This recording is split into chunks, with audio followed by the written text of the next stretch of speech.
स्वागत है आप सबका मेरे दोस्तों केन उपनिषद पाठ में। सबके मंगल की कामना करते हैं शुरू करते हैं। आशा करता हूँ आप सब स्वस्थ होंगे।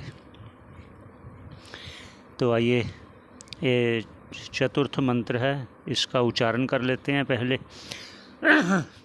और जो प्रथम कहा गया उस पर भी चर्चा करते हैं थोड़ी सी लिंक बनाने के लिए। तो आइए उच्चारण करते हैं पहले मंत्र का।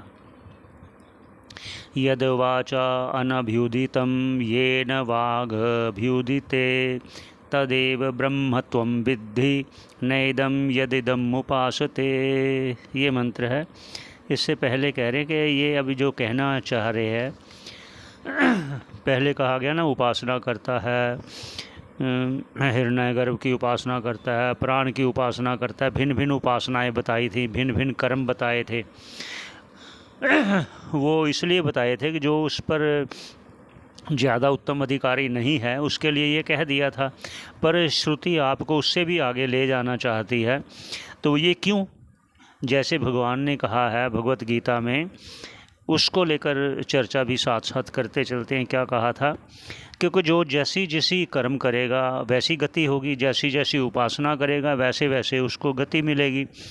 उस पर भगवान श्री कृष्ण चंद्र जी क्या कहते हैं?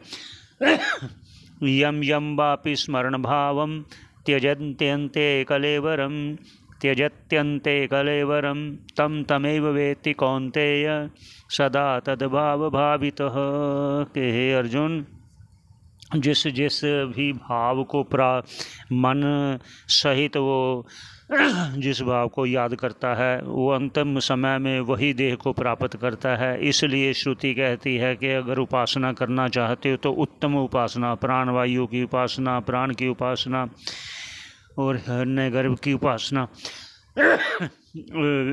जो समष्टि है वो हिरण्यगर्भ है, जो व्यष्टि है वो प्राण है, प्राण वायु है। अगर तुम ऐसे करोगे तो उसको देह को प्राप्त करोगे। श्रुति उससे भी आपको एक ऐसी उत्तम गति को प्राप्त करवाना चाहती है जहाँ कहते हैं तद्धामम परमम मम, उसको कहते हुए अब ये चर्चा हो रही है। क्या कहते हैं? जो भाष्यकार उसका अर्थ करते हैं उसको उच्चारण कर लेते हैं। मंत्र तो उच्चारण कर लिया। कहते यद, जो वाणी अनविदितम, जिसको वाणी प्रकाशित नहीं कर सकती, आत्म तत्व को, ब्रह्म को, परमात्मा को प्रकाशित नहीं कर सकती, अर्थात उसको बता नहीं सकती कि ये परमात्मा है। अगर ऐसा कह देती है मान लो, तो इसका अर्थ आपसे भिन्न हो गया ना। तो यहाँ आपसे अभिन्न जताना चाहती है कि आत्मा परमात्मा एक ही है, आप उससे अभिन्न हो, ये कहना है। येन वाग अभ्युदिते, जिससे वाणी भी प्रकाशित होती है पर वाणी से वो प्रकाशित आत्मा नहीं होता। तदेव ब्रह्म, उसी को तुम ब्रह्म त्वम विद्धि, त्वम जानो। ना इदम, ये नहीं है, यद इदम उपासते, जो तुम उपासना करते हो ना। क्योंकि उपासना बहुत प्रकार की कही गई है शास्त्रों में, सिर्फ आपको दूसरे कर्म से हटाने के लिए। अब इससे भी हटाकर आपको और उत्तम गति देने के लिए कह रही है। आप ये ना समझना कि पहले वो क्यों कहा। जिस प्रकार बच्चे को एक काम से हटाने के लिए आप कहते हो ना, अब ये लो मेरे से चौकड़ ले लो, आप ये छोड़कर ये काम करो, आपका अर्थ आता है कि दूसरे काम में लगाने का होता है। चॉकलेट देने का तो एक बहाना होता है ताकि उसको लगाया जा सके। ऐसे ही श्रुति भी आपको, जिस प्रकार पहले आपने श्रवण किया होगा कि कर्म में लगाने को 100 साल आप जियो कर्म करते हुए। क्यों? क्योंकि आप अशुभ कर्म करोगे ही नहीं।